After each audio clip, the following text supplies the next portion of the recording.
Hello everyone, Storm1 here. Today we'll be having an update on a potential multi-day severe weather outbreak that could occur for parts of Texas, maybe parts of Oklahoma, parts of Louisiana, Mississippi, Alabama, maybe even for parts of southern Arkansas as well. And that could lean into Wednesday, maybe not as significant as Monday, Tuesday, but it could get into parts of Florida, Georgia, maybe perhaps the Carolinas, and perhaps parts of the Ohio Valley as well. Before we get started with this video, if you guys do like weather related content, you can subscribe to my channel. We do this stuff here all the time on this channel. Plus, we'll have a couple more updates on these severe weather setups or next day or two, so definitely stay tuned for more updates as well. We're going to get started with the watch warning advisory display, and things are getting active in the parts of the central and western U.S. One noticeable thing, we got red flag warnings across parts of the southern plains, central, and the northern plains as well. We got big time wildfire issues for parts of Texas, which has been going on over the last couple of days, and seems like it's going to be continuing throughout the day today. Good news is I'll be seeing some rain tomorrow, so hopefully that could help with the wildfire issues that's ongoing in parts of Texas. We do have some wind issues for parts of the western U.S. as well. We also got a flash flood watch for parts of eastern Texas, Louisiana, even the parts of southern Arkansas as well. We could see some flooding problems along with this severe weather setup as well. So this is Store Prediction Outlook for today. We got a marginal risk for parts of southern Florida that includes places like Miami and Fort Lauderdale. No tornado threat, but wind and hail is looking to be your primary threats. But tomorrow things become pretty significant, where we do have an enhanced risk for severe weather for parts of eastern Texas. We do have a hatched area for significant tornadoes, which is EF2 or higher. We could also see some damaging winds and even some large hail, which some of it could be significant hail as well, especially across parts of central Texas, which that is 2 inches of diameter or larger. That includes places like San Antonio, Austin, Waco, and also Round Rock, Texas as well. Day 3, which is Tuesday, we got a rare day 3 moderate risk. So this moderate risk includes parts of eastern Louisiana into parts of southern Mississippi, with an enhanced risk that includes parts of western Alabama. Within that hatched area, that's where we can see the potential for significant severe weather, but in that where we do have the moderate risk in place, that's where you have the potential for a 50-50 shot of seeing a significant severe storm in a 25-mile radius of any given point. And that's a pretty elevated risk for a couple of days out. I believe this is the 19th time that they've issued a day 3 moderate risk, and I think the last time was back into 2020, if I'm correct on that. Then on day 4, which is Wednesday, there's a 50% slight risk for anywhere from northern Florida into parts of southeast Virginia. But expect that, I think we're going to see a big change with that as well. Models have certainly been trending much slower with this, and I think it's going to be more focused for areas a little bit further back to the west as well. And there's actually 2 different areas I'm watching for on Wednesday as well. And then 5 through 8, nothing much to expect for the time being. So we're going to check out the NAM model, at least when it comes to, we're going to check out the track of the low anyway from the NAM to kind of give you guys a little bit of idea what we'll be doing with. So we got a strong southerly flow across the plains, and that's going to help increase that fire weather threat. But good news for parts of Texas, we are getting some rain. We are going to get some rain in some of those areas. There can also be a decent amount of snow on the backside of this low here as well. It's got snow from northeastern New Mexico all the way up into parts of Nebraska as well. There might be one point where you got snow in the parts of the Panhandle of Texas, and at the same time you got severe weather ongoing for parts of Central and Eastern Texas. The NAM model does really do a good job with custom reflectivity. But I'm just showing you guys the track of the load to kind of give you guys an idea what we could be doing with here. And really after Tuesday, what this becomes is a cutoff low here, and it could stick around for a few days here. And what a cutoff low is that a low pressure system being cut off from the main jet stream, and it just kind of sits there for a little bit. As you can see here, it does move a little bit north here, but you can see here some of the remains do stick around further to the south as well. So, given that said, that this could turn out to be a cutoff low, and it could stick around for a couple of days across parts of the Great Lakes, Midwest, Ohio Valley, even the parts of the Northeast as well. But the model that has a better handle when it comes to reflectivity is the HERS. So we're going to check out the HERS first. So possibly in the early to mid-afternoon hours, you may see quite a bit of convection out there. Now, honestly, I think it's going to be a little bit overdone with the coverage, and the main reason why is that we're going to have a stronger elevated mixed layer in place, and that's going to help keep things a little bit more on the limited side when it comes to convection. Instead of being widespread, I think it's going to be a little bit more scattered in nature here as well. And it could be numerous at times as well, but I don't think it's going to be that widespread given by that elevated mix layer. But then you notice here, our severe weather threat is right here. And you can see here, these storms come up very quickly here, and this will be happening in the late afternoon hours into the evening hours. And these storms will be developing along a dry line. And really, the main threat of these storms are all hazards. And with that stronger elevated mix layer in place, you get the potential for some significant hail. You also got the potential for tornadoes as well. And some of those could be strong as well if they could stay discrete here. Because if they stay in a big cluster, that could help decrease the significant tornado threat. But the tornado risk will still be there regardless here if it becomes to a big cluster or if it stays more on the discrete side as well. Even a few storms further north here may have a chance to become severe as well, maybe up to as far north as the Red River area. And you can see here, a lot of these storms here come into a big cluster here. And at one point, they're going to stall out for a few hours here. And that's where we had those flash flood watches in effect. And you notice here, for a few hours, these storms are trained over to the same areas. And that could lead to the potential for a significant flooding event because these storms are going to be producing a lot of rain in a short period of time. If you're going to be stuck under that train of some thunderstorms, which some of them can still be strong and severe, if you're going to be stuck under it, you could have the potential to see several inches of rain. So that could lead to potential for some significant flooding problems as well. It's unclear where this will exactly happen here, but it may generally happen somewhere in this area right in here. The weather predictor does have a moderate risk for some of those areas as well for excessive rainfall. Even again in the parts of Tuesday for parts of southern Mississippi as well. And you can see here, as soon as that cold front catches up with the main cluster, it does begin to move to the east as well.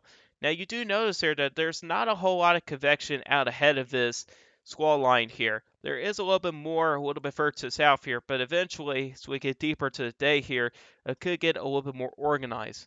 And this is where uncertainty really becomes out there.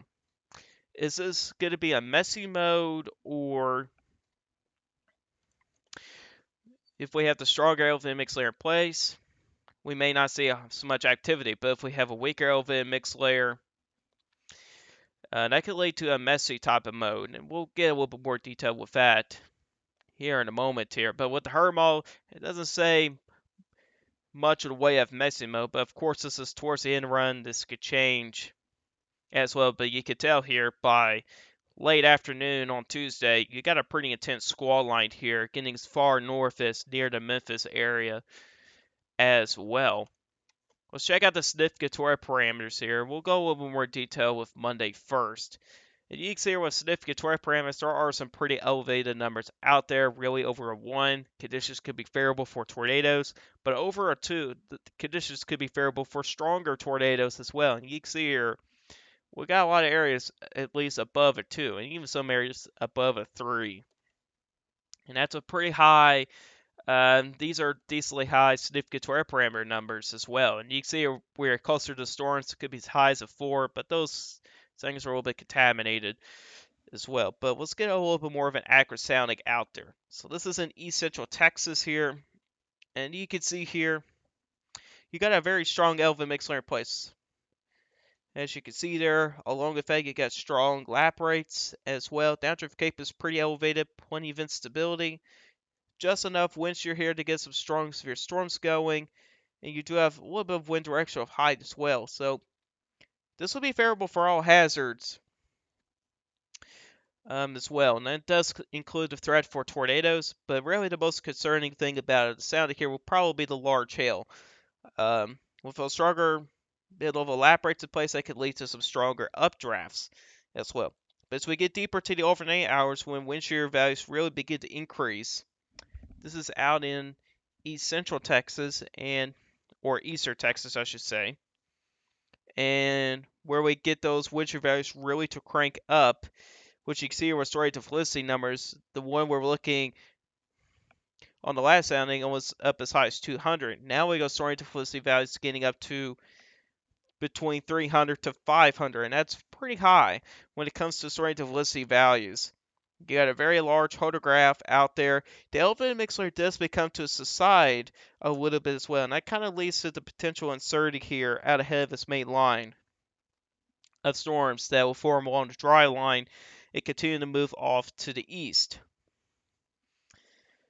And at the same time here with this sounding here, you've got pretty good lap rates, strong mid-level lap rates in place. Downdrift cape is also pretty good, and there's also plenty of cape here. So this would be favorable for all hazards. That does include the potential for strong tornadoes as well, given by those very strong story to velocity numbers as well. You also got plenty of wind direction of height here. From the surface, it's a little bit more to the southeast, just a little bit. But when we get up to 850 millibars, it's due south, and at 700 millibars, it's from the southwest. So that is wind direction of height for you. You can see here's when we get deeper to the overnight hours. Here, this could go through all night in eastern Texas here with the severe weather threat. It could go through eastern Texas all night long, Tuesday night. Eventually, when that cold front does begin to catch up, you can see here it continues to move off to the east as well by Tuesday. Let's check out Cape again here. So we'll check out surface-based Cape here. You can see there's going to be plenty of instability ongoing here. And you can see about these numbers here. It's generally going to be 2,000 to 3,000 joules per kilogram, which is enough Cape there for some severe weather. Let's check out mid-level lap rates here. You can see our lap rates here. It's definitely going to be on the stronger side here. This is earlier in the day on Monday. You got as high as an 8 in some places, and that's a pretty strong mid-level lap rates are on the stronger side here, especially getting into overnight hours as well, which is going to help lead to stronger updrafts. And as you get later in the day on Tuesday here, that's where the uncertainty comes in. And you can see here, now you're lacking with the mid-level lap rates out there, as well as you do get further to the east as well. I think there's not much anything else to look at here. So let's talk a little bit more about later down the road. So we're going to go back to significant weather parameters here using the HER. And you've already seen reflectivity already. And you can see here, then again, above a 1, conditions could be favorable for tornadoes, and over a 2, that could be favorable for strong tornadoes. And see here, then again, by Tuesday in the early afternoon hours, you got pretty good numbers out there, especially across parts of Louisiana by this point. And this is where the uncertainty comes in. So, and I've seen people have been talking about this on Twitter. I mentioned this on Twitter, and people disagree with me. I should probably double check the models if I'm going to be completely honest here. So, looking at this south here in parts of eastern Louisiana, this is the big uncertainty here of how significant this event could be on Tuesday. And that's, is there going to be a stronger element mix layer, or it's just not really going to be there? That's kind of the biggest question here. Because the difference between with an elevated mix layer and not having much of an elevated mix layer is something we call crap convection. That basically means disorganized showers and storms, and they could be potentially widespread. If that scenario plays out on Tuesday, the setup itself may not be as bad. But if we see a stronger elevated mix layer in place, because with a stronger elevated mix layer, you're not going to see much way of disorganized showers of storms, which those can be widespread as well. And it seems like with the latest HER model, it seems like it's leaning towards some of the other models. The HER model in some of its earlier runs had a stronger elevated mix layer in place, which that can lead to a more significant event because you don't see much way of shower thunderstorms earlier in the day, and that can lead to a more unstable environment. But it seems like in this case here with the 18Z run, the HER, it says maybe a weaker elevated mix layer. And I know there's some decent lap rates in here as well, but at the same time here, when you look into this column here on its QT, the dew point line is close to the temperature line. And what that indicates is that there's a lot of moisture from the surface, really all the way up into near 200 millibars. So you got a lot of moisture throughout this column here. And when you add to the amount of lift out there, I mean, there's going to be tons of divergence out there. That's when you have that split flow at 500 millibars. When you get that split flow, that's what divergence is. And putting all those together, Tuesday could turn out to be a crap faction type of an event, and that can limit severe weather potential as well. Now, regardless here, I think we could still see severe weather on Tuesday. Is that it may not be as significant, so there's a chance for underperformance there. I don't think it's going to be a bust, even if that occurs. So, but then again, there's still a lot of uncertainty here in reality that I believe for Tuesday as well. If we see a stronger elevated mix layer, that can lead to a more significant event, or if we see a weaker elevated mix layer, that can lead to a widespread convection out there as well. So that's pretty much all I had to say about that part there. And I can show you guys other soundings as well. This is rapid refresh in southeast Louisiana. And then again, weak lap rates. Very saturated column here in the QT. NAM is basically the same thing. Slightly stronger in the low lap rates, but then again, it won't do much of an effect. And then here's the higher NAM. It's a little bit better here when it comes to mid-level lap rates, similar to the HER model. But when you look at to the dew point line, temperature line being so close together on the QT, very moisturized column here in the atmosphere as well. So given that said here, there's a potential this could underperform, but don't take that as that's going to happen. There's a chance that, hey, the elevated mixer may trend stronger, or it may be stronger than expected, and you can see a more significant event. And I know I'm going to get questions for Tuesday because sometimes the SPC, when it comes to day 3 model risk outlooks, uh, sometimes they could lead to a high day 1 high risk. Do I think there's going to be a high risk on Tuesday? Honestly, I don't think so for right now, given the uncertainty. But if we do trend towards a strong LVMX layer and if the conditions become more favorable, there may be that low end chance. But right now, I don't see a high risk on Tuesday for the time being here. And let me show you guys in a little bit more detail here what I'm talking about divergence here, so I don't get some of you guys confused.